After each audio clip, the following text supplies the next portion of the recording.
For the second round of the 2012 KCB Kenya National Rally Championship, competitors made their annual visit up-country to the countryside surrounding Lake Nakuru, 160 kilometers to the north of Nairobi. It was the KCB Biashara banking rally, hosted by the Rift Valley Motor Sports Club, who had mapped out a route in the harsh and dry countryside north of the equator. 50, max narrows, into easy right, have caution rocks. Very difficult rally. Very fast rally, very difficult. Half of them are broken down in there already in their recce cars, but they're all swearing and cursing, but it's cool. The sections this year circumnavigated the scenic Lake Bogoria, although few had the luxury of seeing the flocks of flamingos or the hot springs, with the focus more on what was to be a hard rally. Lesiolo Grain Handlers, a barley storage depot managed by Tundo, hosted the pre-event check, and once they'd all passed through, 54 cars made up the entry list. Having won round one, Tundo and Tim Jessup held the championship advantage and had no intention of letting it go.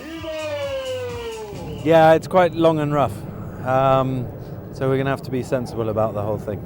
So it's a war of attrition, with whoever doesn't get the punctures or breaks the car will do well on this. Endurance. They would be up against their teammate Alastair Cavenagh and the other fuel-sponsored cars of Ian Duncan and Azar Anwar. The favourites included the formidable Kick Energy team of Alex and Peter Horsey and the two-car Kibos team, with Raji Barich joining Jassi Tate in the lineup. The three-car Gabras team of Baldev Chager and Onkar and Tejveer Rai, all in Subarus, threatened to break the Mitsubishi dominance, especially with Tejveer debuting an N16. The rally itself took place the following day, with the cars arriving early for the start from outside the KCB Menengai branch. Despite the early hour, the town residents had already congregated to capture both the cars and the Nakuru MP, who was on hand to officially start the event. I want to salute you this morning, and I want to say that it is really indeed a great day for us here in Nakuru, given that also some of the top drivers who have actually come from this area have ended up performing very well, and therefore the people in this larger region have a real interest in the motorsport. Alastair, Cavenagh and Gavin Laurence had been drawn to run first on the road, spearheading the 11 Mitsubishis taking part.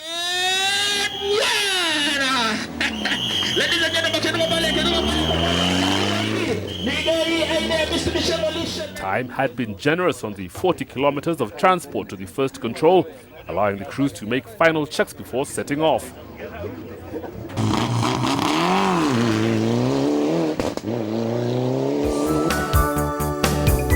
Five stages made up the competitive distance of nearly 200 kilometers, including 2 runs around a short spectator stage at Bogoria. All the sections were long, but the hardest was stage 3, which incorporated several rocky hill climbs, and it was here it was mooted that the rally would be won or lost. Alastair, Cavenagh and Gavin Laurence were on the limit right from the start, having to gauge their pace from the front. Over rocky brow, keep centre. They were second quickest through stage 1, then fastest through the next 2, and by the end of stage 3 had opened up a lead of 10 seconds. It's going to be a very fine sort of balance of backing off, not backing off too much, and getting through with a clean car, or pushing and risking something. If we go through at the pace that we went through that last stage, I think we won't get through cleanly. It'll be a lottery. Tundo and Tim Jessup knew it was going to be not only a race, but one where they had to drive clean. They were quickest through stage 1 by 13 seconds, but then gave this away and more, dropping 20 seconds alone on stage 3 and settled into second.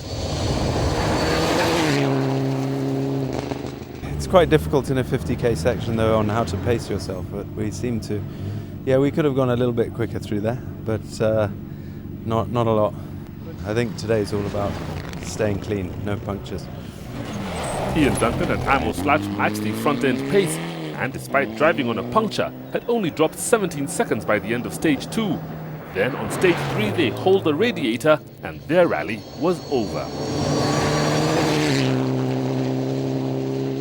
Well, we just went through a river. It wasn't even so deep, we thought, and then I think everyone else seemed to do the same, and sucked water in the engine, it died, and when it started, then the fan had cut the radiator a bit, so then it was just had to stop because there was two more escarpments to go up. Azar Anwar with Julius Ngigi were getting what they could out of the Evo 8, but it was no match to the 9s. They were the quickest of the rest, especially on the difficult stage 3. They were in third, nearly 4 minutes behind.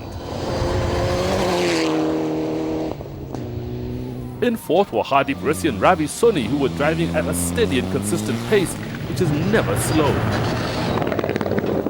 It was a balance between going even quicker or driving clean and secure, and they chose the latter. There were several cars well out of place, having picked up punctures, including Alex Horsey and Nick Downs, which put them out of contention. They were on the attack and had recovered nearly 20 places when this happened.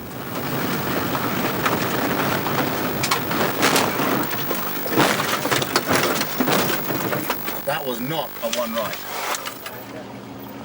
And we thought it was a fast corner on recce when we came round, and it turned out to be a pretty slow corner. So we came into it a bit too fast, and we went into the ditch, scraped along one side, we jumped up onto the nose, bounced back across the road and landed in the middle of the road and went into the ditch in reverse. Baldev, Chager and Raju Semi also punctured early on, which dropped them back on the road, and once they got going, they caught the car ahead and sat in dust. They were lying fifth, nearly 6 minutes behind, but it was academic when the radiator sprang a leak, and they were also out. There's a little funny plastic pin on the top that just snapped. I don't know how, because we didn't really hit anything, or it's just really strange, but it's quite upsetting.